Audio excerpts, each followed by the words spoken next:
will not proceed with the impeachment process in respect to President Tinubu, and this is an article, part of the 8 key points agenda that came out of the issue that we saw play out on Monday.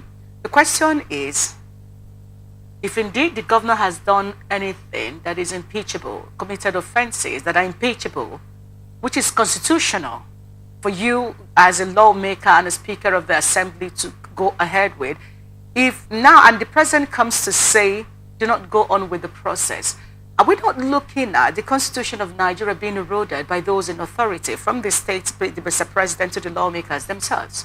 I mean, where does the constitution come to play here? First, good morning, Nigerians. I think that nothing was read regarding what the offenses of the governors were. Okay. Like to say, A, he committed A against this, he committed this, and he committed that.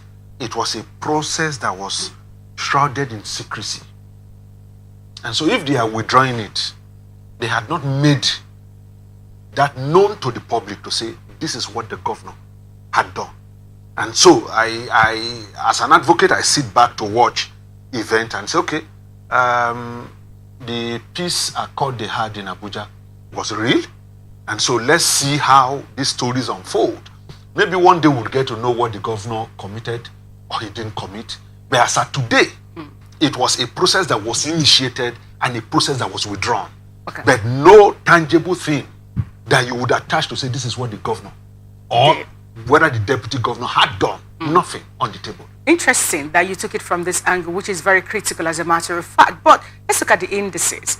Impeachment processes are initiated over gross misconduct, which is anti to the constitutional position on what a governor should do and should not do. So, if from your angle right now, this, to the best of our knowledge, as a matter of fact, we didn't even see the impeachment notice. This document is not in public domain to the best of our knowledge. So we didn't even list the things that the governor may have done. The only crime that he has alleged to have committed came from the point where they defected about a few weeks ago, where they said, oh, the governor was starving us of funds. There is a crisis in the party, which has nothing to do with the governor anyway. So if that is the only crime in public domain that is alleged to be committed by the governor, is that an impeachable offense in any way?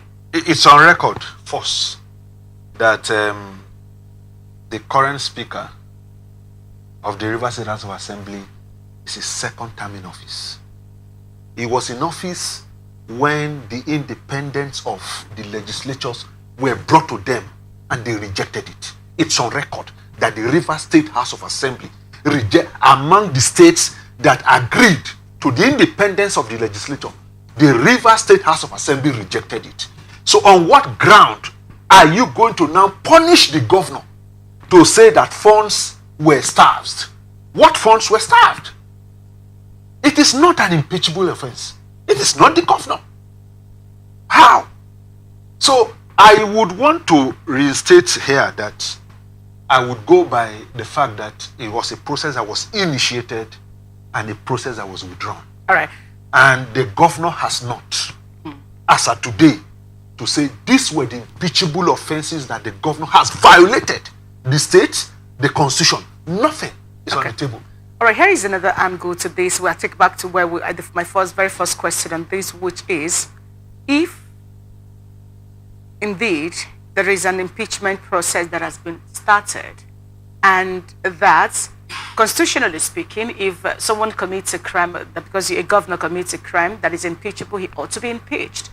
And then the impeachment process has been initiated, and the president comes to say, you guys hold that off, because he's telling them because they called it off because of the president and not because it is constitutionally right for them to do that. Let's go back to this similar scenario in Ondo State, where the president is also seen to have intervened, where the deputy governor, who is now the acting governor, two issues that are constitutional issues there. Number one is that The deputy governor, who has now been made the acting governor, is said to have committed 14 gross misconduct, and the assembly was in the process of impeaching him. In fact, they've written him, listing some of these things, saying these are the issues, 300 million here and there, vehicles and misappropriation, basically. And they say you need to respond to this. And he went to go, we know all of that. Now, the governor himself has been away, constitutionally speaking, for more than 90 days, which by the grand norm, he ought to have put in, to throw in the towel.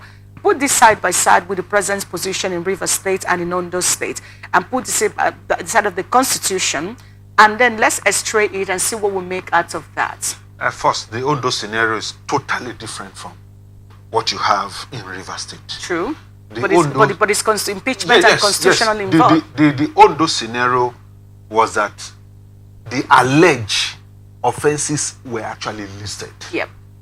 And in the process, because you cannot go to the house and say, for example, this is what the governor has committed. No. A notice will be written to the governor to answer to this alleged violation of the Constitution. And so what happened in Ondo State was that once that was listed, the governor went to court. The deputy governor, as at that time, went to court to challenge the fact that this was a witch hunt on him as a person. And that was still there. The court heard the process and asked all to maintain status quo. No, that was the president. No. I'm talking about Ondo State. The then deputy governor, who is now the acting governor, had gone to court. If you remember that the he was in court, but the deliberation process didn't hold, which was why the assembly went back to the chief judge to say, yes, and the chief judge said no, she cannot. No. Initially, when they started the process, the chief judge said, this matter is in court. I cannot set up the 11-man panel. Then after that, when the court did not deliberate on the matter, the assembly came back to say it's more than 14 days. It has the number of days this was supposed to stay had passed. So can you now initiate the process? And that was the point. The uproar was going on and all of that. And the president had to intervene the first time and then the second time. You see, the similarities with Ondo and River State is that we must now come to realize that politics give birth to governance. And so you must get the politics right to have a good governance. What I'm saying is that the party bettered these persons. They came from a political party. And these actors, not the party, these actors are in crisis. The parties can resolve. The parties can say, okay, shed your sword. Let's see what the issues are. Withdraw these things. Let's have a conversation on this. Let's discuss this. That is the power that politics can give to you. Now, what happened with the president? For me, it's there are two things to it. Okay. And I think that I do not like the idea that you summon a governor like somebody you babysit. No. So that let's not create a precedent that is very dangerous. The people of Rivers State elected him to become governor. Yes, the persons in PDP and all of that, remember the whole crisis in PDP, had an issue. And for me, and I looked at it because I live in Rivers State, and it's shameful that we allow this crisis go to an extent, and then the president of another political party, even though the president of Nigeria, had to step in. Where are the elders? That's what we call the elders of the party. In other words, they are partisan elders. When you move from partisan elders, you now have what we call the elder statesmen, the people in the state who can call a governor to his side and call these actors and say, see, these issues, I want them resolved. Let me give you an instance. I'm from Edo State. There was a time the Tony and Nini issue and their demonstration happened in Edo State. The Oba of Benin called them and they had that meeting of almost about 3 hours. And since that day till today, no one heard what happened. The crisis died. Where are the elders in Rivers State? If the party elders cannot intervene, where are the elders in Rivers State?